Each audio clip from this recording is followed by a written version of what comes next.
శ్రీమాత్రే నమః. ప్రేక్షకులకి ఆ లలితాంబిక అమ్మవారి యొక్క అనుగ్రహం పరిపూర్ణంగా కలగాలని మనస్ఫూర్తి కోరుకుంటూ మనం ఈరోజు చెప్పుకోబోయేటువంటి టాపిక్ 2025 జనవరి మాసంలో ఫలితాలు ఏ విధంగా ఉన్నాయి, మరియు ఏ విషయాల పట్ల మీరు జాగ్రత్తగా ఉండాలి, అదేవిధంగా ఎటువంటి పరిహార మార్గం చేసుకుంటే ఇబ్బంది పడకుండా సంతోషంగా ఉంటాము అనేటువంటి విషయాలు చెప్తుంది నేనైనప్పటికీ కూడా చెప్పిస్తుంది సాక్షాత్ లలిత అమ్మవారిగా భావిస్తూ ఒక్కొక్క లగ్నం తెలియని వారు రాశిరీత్యా చూసుకుందాం. అయితే దీనికంటే ముందు అసలు గ్రహాలు ఎక్కడెక్కడ ఉన్నాయి జనవరి మాసంలో. గురువు వక్రగతి పోయింది. సో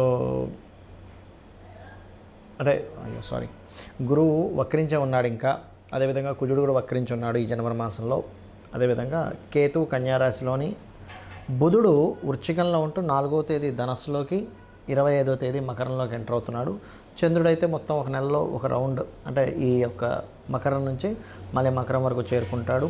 రవి 14వ తేదీ ధనస్సు నుంచి మకరంలోకి, శుక్రుడు శని కుంభరాశిలో ఉన్నాడు. ఈ శుక్రుడు మీనంలోకి రాహువుని చేరుకుంటాడు. రాహు మీనంలో ఉన్నాడు. 28వ తేదీ చేరుకుంటున్నాడు. అంటే ఆల్మోస్ట్ నెల రోజులు మొత్తం శుక్రుడు ఇక్కడే ఉంటాడు. కర్కాటక లగ్నము, కర్కాటక రాశి. కర్కాటకం వారికి కనుక చూసుకున్నట్లయితే ఇక్కడ మీకు లాభస్థానంలో గురువు ఉన్నాడు. చాలా మటుకు గురుబలం అనేటువంటిది ఉంది. అదేవిధంగా గమనించుకున్నట్లయితే కొన్ని అంటే గతంలో రానటువంటి లాభాలు ఏవైతే ఉన్నాయో కొంచెం బిజినెస్ మూలంగా వచ్చేటువంటి యోగం ఎక్కువగా చూపిస్తుంది. కాకపోతే మీరు 3వ స్థానంలో కేతు యొక్క సంచారం జరుగుతుంది కాబట్టి కమ్యూనికేట్ చేసేటప్పుడు, కాస్త షార్ట్ జర్నీస్ వెళ్ళేటప్పుడు, అండ్ ఏదైనా బిజినెస్ అగ్రిమెంట్స్ రాసుకునేటప్పుడు కాస్త చూసి చేసుకోండి. అసలు వాహనం మీద వెళ్ళేటప్పుడు కూడా 4వ అధిపతి శుక్రుడు 8వ స్థానంలో ఉంటూ దాని మీద వక్రించిన కుజుడు యొక్క దృష్టి ఉంది కాబట్టి, అదిగాక లగ్నంలో మీ కుజుడు వక్రించున్నాడు కాబట్టి వాహనాల మీద వెళ్ళేటప్పుడు మీరు కాస్త జాగ్రత్తగా వెళ్ళండి. మీ యొక్క సంతానాన్ని విదేశాలకు పంపించాలనుకుని చేసేటువంటి ప్రయత్నం 100% సక్సెస్ అవుతుంది. ఇప్పుడు మీరు చేసే ప్రయత్నం ఏదైతే ఉంటుందో. అదేవిధంగా రవి 6వ స్థానంలో ఉన్నందుకు గవర్నమెంట్ జాబ్స్ కోసం చేసే ప్రయత్నం కూడా ఫలిస్తుంది. అయితే సూర్య నమస్కారాలు ఎక్కువగా చేసుకోండి. గవర్నమెంట్ జాబ్స్ కోసం ఎవరెవరైతే ప్రయత్నం చేస్తారో వారు కాస్త సూర్య నమస్కారాలు చేసుకోవడం ద్వారా కాస్త తొందరగా ఫలిస్తుంది. మీకు ఇంకా స్టిల్ ఈ యొక్క అష్టమ శని యొక్క ప్రభావం ఉంది కాబట్టి కాస్త రెగ్యులర్గా చేసేటువంటి పనులు కొంచెం లేట్ అవుతుంటాయి. అంతకుమించి ఏమి ఉండదు, అక్కడ ఏం భయపడాల్సిన పని లేదు. మరియు ఆంజనేయ స్వామి లేదా సుబ్రహ్మణ్య స్వామి ఆలయాలకు వెళ్తే మరింత బాగుంటుంది. బయట దేశాలకు వెళ్ళి చదువుకునేటువంటి యోగం ప్రస్తుతం మీకుంది. భాగ్యస్థానంలో రాహు ఉన్నందుకు ఆ రాహు వల్ల ఏంటంటే కొంచెం పితృదేవత సంబంధించినటువంటివి, అంటే స్వయం పాకం ఇవ్వడము, ఒక మంచి అంటే అమావాస్యల రోజు లేదా మీ పూర్వీకుల్ని స్మరించుకున్నట్లయితే కూడా మీకు ఆ యొక్క బలం పెరుగుతుంది. ఇక ఉద్యోగం కోసం ఉన్న ప్రదేశం కాకుండా ఇతర ప్రదేశాలకు వెళ్ళడం ద్వారా సక్సెస్ అనేటువంటి చూపిస్తుంది. దశమాధిపతి ఎప్పుడైతే లగ్నంలో ఉండి వక్రించాడో, అయితే ఈ వక్రగతి వల్ల ఏంటంటే కొంచెం గతంతో పోల్చుకుంటే ఇప్పుడు కాస్త రిలీఫ్గా ఉంటుంది మీకు. అదేవిధంగా మరొక విషయం ఏంటంటే ఇక్కడ ఈ లాభస్థానంలో గురువు అన్ని విధాల లాభాలను కలిగింపజేస్తుంది. కాకపోతే ఈ వక్రించిన కుజుడు 12లోకి వెళ్తున్నందుకు కాస్త జీవిత భాగస్వామితో కావచ్చు, బిజినెస్ పార్ట్నర్స్తో కావచ్చు, తెలియని చిన్న చిన్న ఘర్షణలు, గొడవలు వస్తూ ఉంటాయి. ఈ యొక్క విషయంలో కాస్త జాగ్రత్తగా ఉండండి. ఇక మీరు చేయవలసినటువంటి దేవతా ఆరాధన సుబ్రహ్మణ్యేశ్వర స్వామి యొక్క అష్టకం చదువుకోండి. గోవులకి క్యారెట్లు తినిపించండి. మరియు అదేవిధంగా ఎర్రటి పుష్పాలతో ఒక మాలలా తయారు చేసి, మరి ఇంకా ఎక్కువగా ఉందండి మాకు అష్టమ శని ప్రభావం, నాకు చాలా లేట్ అయిపోతున్నాయి అనుకుంటే మందార పుష్పాలతో కానీ లేకపోతే ఎర్రటి పుష్పాలతో ఒక మాలలా తయారు చేసి ఆంజనేయ స్వామికి వేయండి. తమలపాకులతో తయారు చేసిన మాల అండ్ ఈ రెండు చేసినట్లయితే అన్ని విధాలా మీకు బాగుంటుంది. జ్యోతిష్ శాస్త్రంలో ఉన్నటువంటి కొన్ని అపోహలు ఏమిటి, మిత్స్ అంటారు వాటిని, అంటే అనవసరంగా మూఢనమ్మకాలు అనుకోండి. ఇవి నేను మీకు ఈరోజు చెప్పబోతున్నాను, గుర్తుపెట్టుకోండి. ఏమిటవి అంటే ఇవి తెలియాలి. ముఖ్యంగా తెలియకపోవడం వల్ల కూడా ఇబ్బంది పడుతున్నారు చాలామంది అనుకునేది ఏమిటంటే ఏలినాడు శని, అర్ధాష్టమి శని, అష్టమ శని సమయంలో ఏదీ కలిసి రాదు అనుకుంటారు. అది పూర్తిగా తప్పు, గుర్తుపెట్టుకోండి. నేను 100% నేను రీసెర్చ్ చేసి చెప్తున్నాను.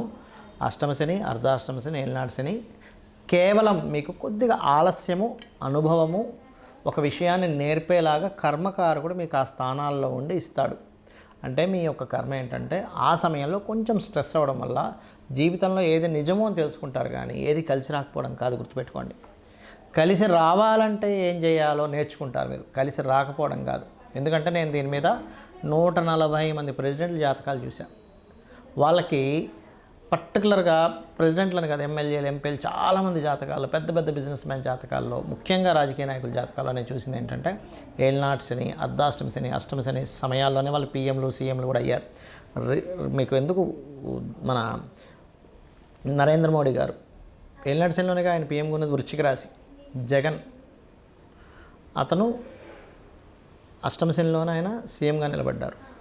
మన ఎంతోమంది చంద్రబాబు నాయుడు గారు కావచ్చు, స్వర్గీయ ఎన్టీ రామారావు గారు కావచ్చు. నేను చెప్పేది ఒకటే, అంటే రాజ్యాన్నే ఇస్తున్నటువంటి శని మీకెందుకు ఏమీ కలిసి రాకుండా చేస్తాడంటే ఒక్కసారి ఆలోచించండి. ఎందుకంటే నేను ఈ విషయాన్ని ఎందుకు స్పష్టంగా చెప్తున్నానంటే, అనవసరంగా ఇది ఏమీ కలిసి రాదేమో అని ఏమీ చేయకుండా ఉండిపోతున్నారు. అది కాదు. శని అంటే కర్మకారకుడు, విజయానికి కారకుడు. కష్టం ఇస్తాడు, ఇవ్వడం నేను అనట్లే. స్లో మూమెంట్, స్లో ఉంటుంది. కానీ అదే శని భగవాను కనుక మీరు చక్కగా దీపారాధన చేసి రెగ్యులర్గా ఒక ఆంజనేయ స్వామి ఆలయమో, నరసింహస్వామి ఆలయమో, స్కందుడు ఆలయానికి వెళ్ళారనుకోండి, 100% పాజిటివ్ ఫలితాలు ఇస్తాడు. అది. ఇక రెండవది ఏంటంటే కాలసర్పదోషం గురించి చాలామంది భయపడుతున్నారు. కాలసర్పదోషం కాలానికి సంబంధించినటువంటిది. అంటే దేశ కాల సంబంధించిన పరిస్థితులు ఎలా ఉంటాయి చెప్పేటువంటి అంశం. జన్మజాతకానికి అప్లై చేయకూడదు కాలసర్పదోషానికి, కేవలం సర్పదోషాలను మాత్రమే అప్లై చేయాలి. మరి కాలసర్పదోషానికి ఒక ప్రెడిక్షన్ ఉంటుంది కదా అంటే ఉంటుంది, దానికి ఒక ప్రెడిక్షన్ ఉంటుంది. అంతేగాని ఎందుకు కలిసి రాదని కాదు. మెగాస్టార్ చిరంజీవి గారికి ఉంది కాలసర్పదోషం. ఎంతోమంది రాజకీయ నాయకుల్లో పెద్ద పెద్ద రేంజ్లో వెళ్ళిన వాళ్ళకి, పెద్ద పెద్ద బిజినెస్ పీపుల్కి నేను చూశాను కాలసర్పదోషం. మరి వాళ్ళు ఎందుకు అలా ఆ రేంజ్లోకి ఎదిగారు అనేది ఒక్కసారి ఆలోచించండి. ఆస్ట్రాలజీ 100% ఉంది, కానీ దాన్ని రీసెర్చ్ చేసి దాన్ని అర్థం చేసుకొని దాన్ని ఎలాగ మనకు ఎందుకు అందించారనే విషయాన్ని పూర్తిగా అర్థం చేసుకోవాలి. అలాగే మరొక విషయం ఏంటంటే, ఒకటి ప్రతిసారి కూడా మనం ప్రతిదానికి కూడా ఏలినాటి శననో సర్పదోషం ఉందనో పెట్టుకుంటాం. అలా కాదు. పర్టికులర్ భావం అంటే మీకు వివాహం అవ్వటం లేదు, ఓకే, 7th లార్డ్ ఎవరయ్యారు చూసుకొని ఆ 7th లార్డ్ బలహీనంగా ఉన్నాడా, అందుకే అవ్వట్లేదు. దాన్ని చిన్న చిన్న మంత్రాలతో, లలితసహస్రనామం ఉంది, అందులో ఓం కామేశబద్ధ మాంగళ్య సూత్ర శోభిత కందరాయ నమః ఖచ్చితంగా ఇంట్లో కూర్చొని చక్కగా చేసుకొని ఫ్రీ అయిపోతుంది. దానికి అంతేగాని అమ్మో దీనికి ఏదో లక్షలు కట్టించి పూజ చేసుకోవాలి అప్పుడే నాకు ఆ దోషం పోతుంది అనేటువంటిది కాదు. కలియుగం కొన్న గొప్పతనం ఏంటంటే నామస్మరణ చేత పోతుంది, క్లియర్ అయిపోతుంది. మీ దగ్గర డబ్బులు ఉన్నాయి, నేను చక్కగా పూజ చేయించుకుంటాను, ఇంటికి పురోహితుని పిలిపించి ఒక హోమం చేయించుకుంటానంటే చేయించుకోండి, ఏమీ తప్పు కాదు. అది ధనం ఉంటే చక్కగా ఇంటికి పురోహితుని పిలిపించుకొని చక్కగా పూజ చేసి అతనికి దక్షిణ ఇచ్చి 10 మందికి భోజనాలు పెట్టండి. దానివల్ల ఒక సిస్టమ్ అంటే మనీ సర్క్యులేట్ అవుతుంది, దానివల్ల దేవతలు కూడా ఆనందిస్తారు. నేను కాదనట్లే. కానీ డబ్బులు లేకపోయినా అప్పులు చేసి మాత్రం ఎట్టి పరిస్థితుల్లో మీరు పూజ చేస్తేనే వర్కౌట్ అవుతుందని మాత్రం ఏమీ లేదు. ఎందుకంటే భగవంతుడికి అన్నీ తెలుసు. అయ్యా ఈ వ్యక్తి దగ్గర డబ్బులే ఉన్న దాంట్లో సంతృప్తిగా నాకు చేసుకుంటున్నాడు అని భగవంతుడికి తెలుసు. భగవద్గీతలో చాలా స్పష్టంగా చెప్పాడు ఆయన. ఏంటంటే మీరు గనక అంటే పత్రమైనను, పుష్పమైనను, ఫలమైనను, ఉదకమైనను ఫలాపేక్షరహితంగా నాకు సమర్పిస్తే నేను దాన్ని ప్రీతితో స్వీకరిస్తున్నాను అన్నాడు. ఉదకం అంటే చిన్న నీటి చుక్కండి. కాబట్టి ఎక్కడా కూడా ఇది చేస్తేనే అవుతుంది, లేకపోతే నాకు ఇది అవ్వదు అనేటువంటిది లేదు. నామస్మరణ చేయండి. కేవలం నామస్మరణ కూడా మిమ్మల్ని ఉద్ధరిస్తుంది. డబ్బులు ఉన్నాయి చక్కగా చేసుకోండి, ఏం కాదనట్లే. గో సేవ చేస్తారా, గోదానమే ఇస్తారా, పెద్ద పెద్ద హోమాలే చేస్తారా, యజ్ఞాలే చేస్తారా, మీ ఇష్టం. బట్ లేనప్పుడు మాత్రం అప్పు చేస్తేనే అవుతుంది అనేటువంటి మూఢనమ్మకం నుంచి బయటికి రండి ఫస్ట్ మీరు.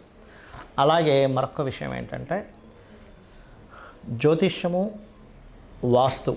చాలామందికి ఏంటంటే వాస్తులో కూడా వాస్తు అనగానే మొత్తం మీద పగలగొట్టేస్తేనే అది సెట్ అవుతుంది అనుకుంటారు. అలా ఏమీ లేదు. చక్కగా ఇంట్లో ఏ వస్తువు ఎక్కడ పెట్టుకోవాలి, మీకు సరైనటువంటి గృహం అవునా కాదా, అన్ని గృహాలు మంచివే, కానీ మనకి సెట్ అయ్యే గృహమే మనకు బాగుంటుంది. అది ఏ డైరెక్షన్ ఈజ్ మీకు మంచిది అనేటువంటివి కొన్ని సెట్ ఆఫ్ రూల్స్ ఉన్నాయి వాస్తులో. అది తెలుసుకొని వెళ్ళండి. అంతేగాని ఏదో వాస్తు బాగాలేదని ఇల్లు కూలగొట్టేసేయడం, మొత్తం గందరగోళం చేసేసుకొని లక్షల రూపాయలు దాన్ని ఖర్చు పెట్టేసి మళ్ళీ అది అప్పులో పాలవడం కాదు. వాస్తులో వెరీ క్లియర్లీ మనకి కొన్నిసార్లు మాత్రమే, అంటే ఈశాన్యంలో బాత్రూమ్ మాత్రమే ఖచ్చితంగా తీయమన్నాడు. మిగతా ప్లేసెస్లో ఉన్నప్పుడు చిన్న చిన్న రెమెడీస్తో దాన్ని మనం సెట్ చేసుకోవచ్చు. కలర్స్ ద్వారా సెట్ చేసుకోవచ్చు. ఒక వస్తువు ఒక దగ్గర ఉండడం ద్వారా సెట్ చేసుకోవచ్చు. మనం ఇంట్లో ఒక పని ఒక దగ్గర చేయడం ద్వారా సెట్ చేసుకోవచ్చు. సో ఇది అర్థం చేసుకోండి.